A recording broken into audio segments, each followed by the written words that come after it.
जय भीम साथियों।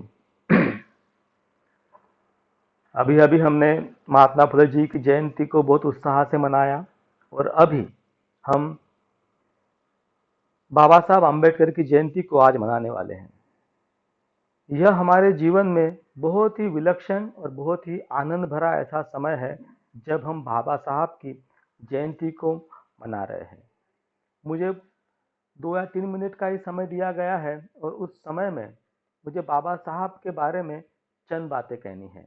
तो मैं सिर्फ बातें बताऊंगा और उस पर विचार करना बहुत ज़रूरी है।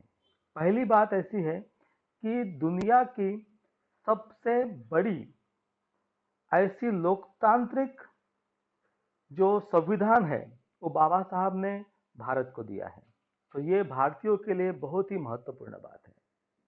दूसरी बात है, बाबा साहब ने दुनिया की सबसे महान ऐसा तत्वज्ञान, वो बुद्धिस्ट तत्वज्ञान, वो बाबा साहब ने हमको दिया है।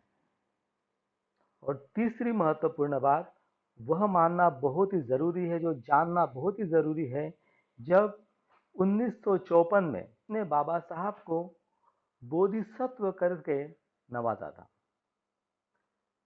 भाइयों, कोई देश के लिए, कोई प्रांत के लिए कोई व्यक्ति कुछ पदवी दे सकता है, और संपूर्ण ब्रह्मांड के लिए यदि कोई पदवी है वो है बोधिसत्व ये पदवी।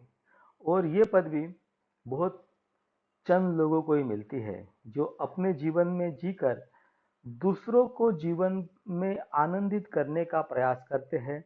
ऐसे लोग, ऐसा व्यक्तिमत्व जिसके मात्र एक स्टेप से, एक कदम से लाखों लोगों की बेड़ियां टूट गई है और आज एक आदर्श समाज करके वो सामने आ रहा है।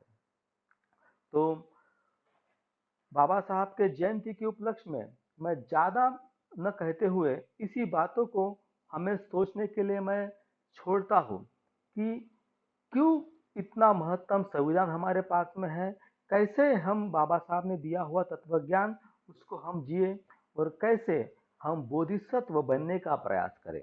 तो भाइयों और बहनों, इसी काम को मैं आपके सामने एनएनबीवाई ये संगठन को रखता हूं, जो साल भर बाबा साहब के विचारों को भारतीय यूथ, इवन भारत के बाहर के यूथ को कैसा बाबा साहब का विचार पहुंचे, कैसे बाबा साहब की शिक्षाएं उनके तक पहुंचे, कैसे बुद्ध का धम्म लोगों तक पहुंचे, इसका प्रयास करते रहती है। तो national network of Buddhist youth की तरफ से और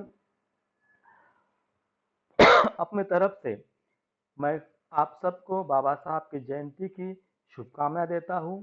और बाबा साहब की जयंती हम ना ही कोई रोशनाई कर और ना ही कोई पटाखे फोड़, ना ही कोई डीजे में डांस कर, हम बाबा साहब के विचारों को अपने जीवन में आचरण कर, उतार कर एक अच्छा नागरिक, जो भारतीय संविधान को अपने दिल में उतारने वाला नागरिक कैसा बन सकता है, बुद्ध तत्व ज्ञान जीने वाला नागरिक कैसा बन सकता है और बोधिसत्व की राह पे चलने वाला नागरिक कैसे बन सकता है, ऐसा बनकर हम बाबा साहब की जयंती को आज मनाएं। तो धन्यवाद। नमो बुद्धाय। जय भीम।